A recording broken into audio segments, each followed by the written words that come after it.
E aí, tudo certo com vocês? Eu aposto um cafezinho recém-passado que você, em algum momento hoje, interagiu com um carro. Talvez você tenha vindo para o trabalho dirigindo ou pegou um aplicativo, um ônibus, que é basicamente um carrão gigante. Ou, no mínimo, quase foi atropelado por um ao atravessar a rua distraído no celular. Acertei? Pois é. Agora para e olha para esse objeto de metal, borracha e plástico na sua garagem ou passando na rua agora mesmo. Você já parou, realmente parou para pensar de onde isso veio? E não me venha com, Henry Ford inventou o carro. Não, não e não. Se você acha isso, sinto lhe informar, mas sua professora de História do Ensino Fundamental te enganou ou simplificou tanto a coisa que virou mentira. A história real é muito, mas muito mais caótica, bizarra e envolve, pasmem, uma esposa cansada do marido perfeccionista, um clipe de chapéu, cinta-liga e farmácias que vendiam gasolina. Nos próximos minutos, nós vamos entrar numa jornada épica. Você vai descobrir por que, por um triz, o carro não foi inventado para ser elétrico. Sim, lá em 1900. Como é que um punhado de minério de ferro vira uma máquina de 2 toneladas capaz de andar a 200 por hora? E por que diabos o cheirinho de carro novo pode estar te mantendo aos poucos? Desculpa trazer mais notícias. E fica comigo até o final, porque eu vou te contar sobre o dia em que um Fusca quase causou um incidente diplomático internacional. Preparados? Então aperta o cinto, ajeita o retrovisor e bora nessa. Vamos começar com um fato que vai explodir sua cabeça. Antes do carro, a gente tinha um problema gravíssimo nas grandes cidades. Mas não era poluição de fumaça, não. Era cocô. Muito cocô. Imagine Nova York em 1898. Não tinha carros, tinham cavalos. Cerca de 200 mil cavalos circulando na cidade. Cada cavalo produz uns 10 a 15 quilos de esterco por dia. Faça a conta comigo. Isso dava milhões de quilos de dejetos nas ruas, por dia. A situação era tão crítica que teve uma conferência internacional de urbanismo onde a previsão era, se nada mudar, em 1950 Londres estará soterrada sob 3 metros de estrume. O carro não chegou como um vilão poluidor no início. Ele chegou como o salvador ambiental. É sério. A promessa era limpo, silencioso e sem cheiro de estábulo. Quem diria que o jogo ia virar, né? Mas como diabos essa invenção surgiu? Vamos voltar no tempo. Esquece Harry Ford por um segundo. Ford foi o cara que aprendeu a vender barato, não que inventou a tecnologia. Vamos viajar para a Alemanha, 1886. O cenário é Mannheim. Imagine um galpão meio escuro, cheio de graxa, peças de metal espalhadas e um sujeito chamado Carl Benz. Carl era um engenheiro brilhante, mas tinha a personalidade de um artista torturado. Perfeccionista, inseguro e morria de medo de mostrar suas criações para o mundo antes de estarem perfeitas. Ele tinha criado essa coisa maluca, um triciclo gigante motorizado. Tinha 3 rodas porque ele não conseguiu descobrir como fazer um sistema de direção de 4 rodas que não quebrasse. Chamava-se Patent Motorwagen. O motor tinha menos de 1 cavalo de potência. Sabe o liquidificador da sua cozinha? Provavelmente é mais potente que o primeiro carro do mundo. Mas a mágica estava lá. Ele funcionava. Só que o Carl não queria colocar na rua. A ignição está falhando. O carburador está engasgando. Ele só reclamava e ajustava. Foi aí que entrou a verdadeira heroína dessa história, Berta Benz, a esposa dele. Essa mulher merece um monumento em cada autoescola do mundo. Imagina a cena. É uma manhã de agosto de 1888. O Carl está dormindo, roncando depois de passar a noite ajustando válvulas. A Berta olha para os 2 filhos adolescentes, o Eugen e o Richard, e pensa, quer saber, cansei desse trambolho parado na garagem. Vamos visitar a vovó. Detalhe, a vovó morava em Pforzheim, a 106 quilômetros de distância. Ela não avisou o marido. Ela simplesmente empurrou o carro para fora do quintal para não fazer barulho e acordar o Carl. Imagina empurrar 300 quilos de ferro morro acima e deu a partida longe de casa. E assim começou a primeira road trip da história da humanidade. E, gente, não tinha posto de gasolina Ipiranga na esquina com conveniência e pão de queijo. Não existia posto de gasolina. O carro usava ligroína, um solvente de limpeza. Sabe onde vendia isso? Em farmácia. Imagine a cara do farmacêutico na cidadezinha de Wiesloch, quando uma mulher coberta de fuligem e óleo entra na farmácia e pede: "Me vê todo o seu estoque de removedor de manchas, por favor, é para o meu tanque." Essa farmácia existe até hoje e tem uma placa na frente: o primeiro posto de combustível do mundo. Mas a viagem foi um caos. O cano de combustível entupiu. Sabe o que ela fez? Usou um alfinete do chapéu para desentupir. Um fio desencapou e começou a dar curto. Ela usou a própria liga da meia, a cinta-liga, como fita isolante. O freio de madeira começou a gastar nas descidas. Ela parou num sapateiro e pediu para pregar couro no freio, inventando basicamente a pastilha de freio moderna. Quando ela chegou na casa da mãe dela à noite, ela mandou um telegrama para o marido: "Cheguei bem, o carro funciona." De nada. Simplesmente lendária. E é bizarro pensar, se Berta Benz fosse medrosa, talvez o carro tivesse demorado mais 10 ou 20 anos para pegar. As pessoas na época achavam que era bruxaria. Onde já se viu uma carruagem andar sem cavalos? Diziam que a velocidade vertiginosa de 16 km por hora poderia fazer o cérebro humano derreter ou as mulheres desmaiarem por causa do deslocamento de ar. Parece piada hoje, que a gente anda a 120 km por hora ouvindo podcast e comendo batata frita, mas o medo era real. Agora, vamos dar um salto no tempo, saindo da oficina suja do Benz para uma fábrica ultra tecnológica de hoje em dia. Se você acha que sabe como um carro é feito, se prepara, porque a escala disso é de cair o queixo. Imagine que estamos entrando na maior fábrica de carros do mundo, tipo a planta da Volkswagen em Wolfsburg ou da Hyundai em Ulsan. É basicamente uma cidade independente. Tem corpo de bombeiros próprio, hospital e usina elétrica. Fase 1. O DNA do metal. Tudo começa bem longe dali, talvez numa mina em Carajás, aqui no Brasil, ou na Austrália. Toneladas e toneladas de minério de ferro e bauxita. Esse material é transformado em bobinas de aço gigantes. Imagine um rolo de papel higiênico, só que feito de aço, pesando 20 toneladas e com a altura de um jogador de basquete. Essas bobinas chegam na fábrica e vão para a prensagem. A prensagem é onde a mágica bruta acontece. Prensas hidráulicas, do tamanho de prédios de 3 andares, descem sobre o metal com a força de 5.000 toneladas. Bum! Em 1 segundo, uma chapa reta vira a lateral curva e sexy de um SUV. É como fazer biscoitos com um cortador de massa, só que o cortador pesa mais que um elefante e o barulho é ensurdecedor. O chão treme. Se você ficasse ali sem proteção de ouvido, ficaria surdo em minutos.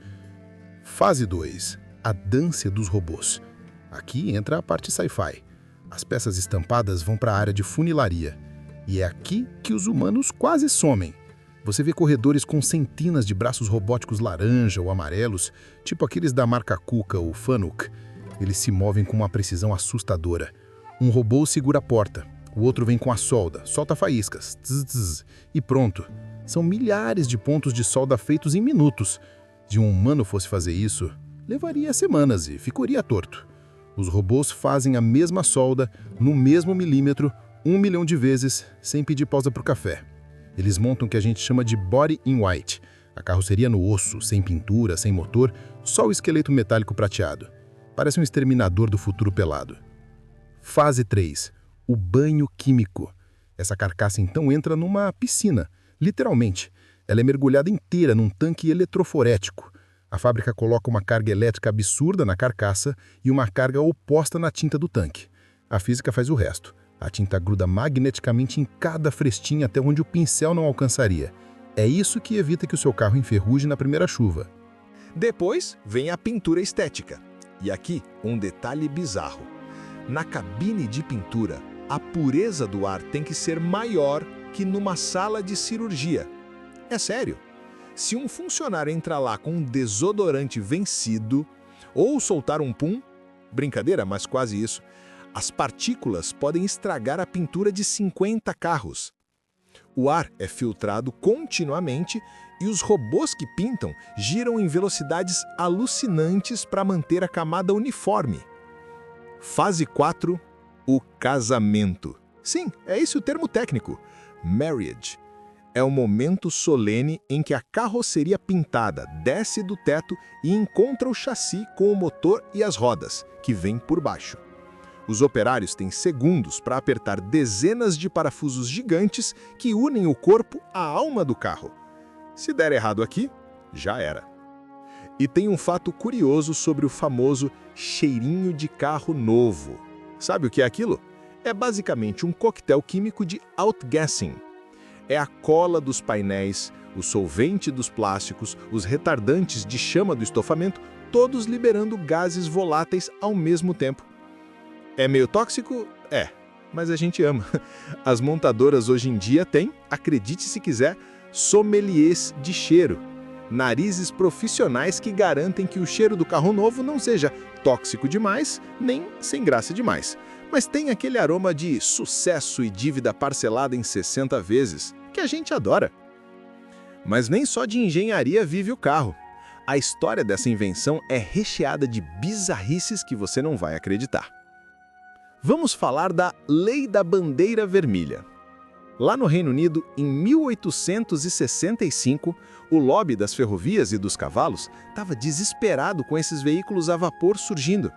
O que eles fizeram? Passaram uma lei que dizia: qualquer veículo motorizado tem que andar no máximo 6 km por hora na estrada e 3 km por hora na cidade. E tem mais. Obrigatoriamente, uma pessoa tem que ir a pé na frente do carro, segurando uma bandeira vermelha para avisar os pedestres e cavalos do perigo iminente.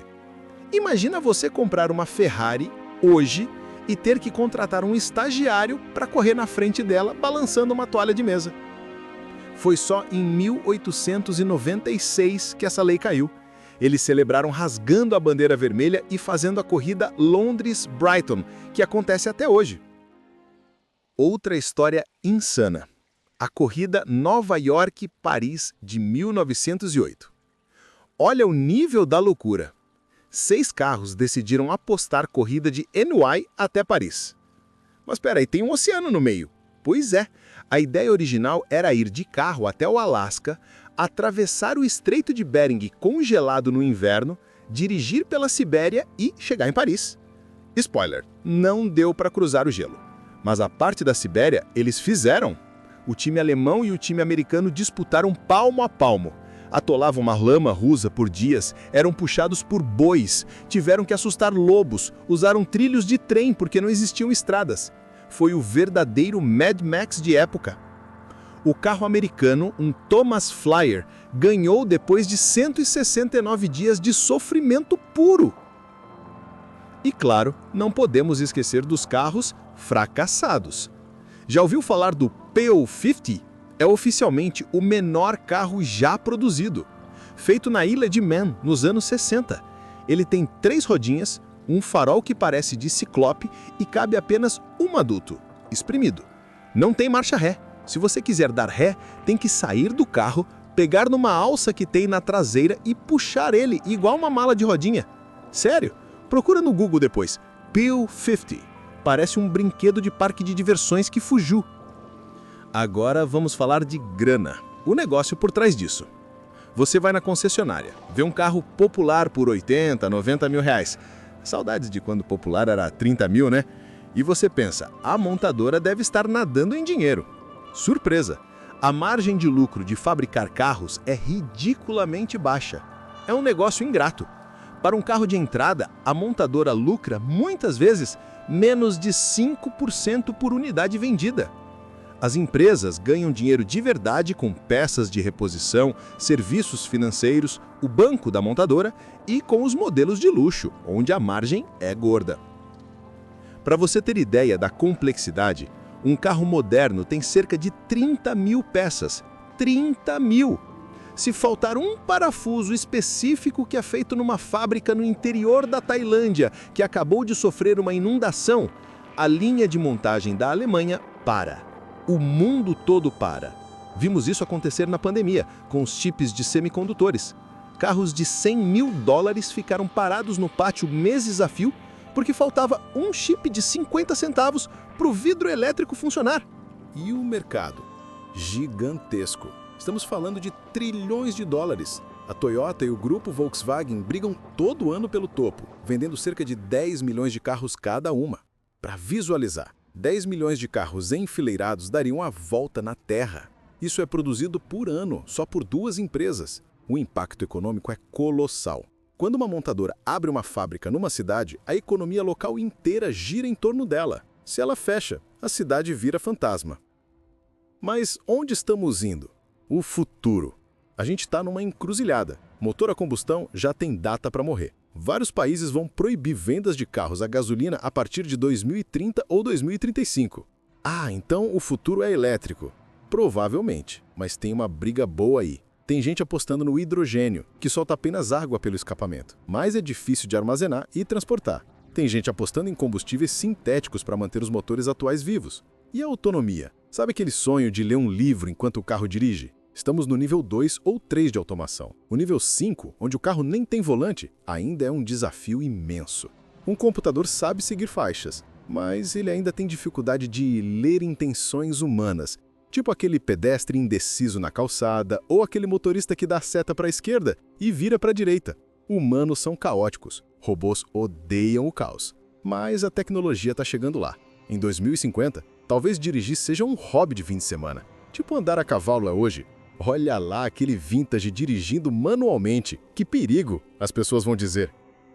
E aqui estamos nós, no fim dessa viagem. Começamos com esterco de cavalo em Nova York. Passamos por uma esposa corajosa, furtando a invenção do marido para visitar a mãe. Vimos robôs que dançam com fogo, leis de bandeiras vermelhas e um mercado global que movimenta mais dinheiro que o PIB de muitos países inteiros. O carro não é só um meio de transporte.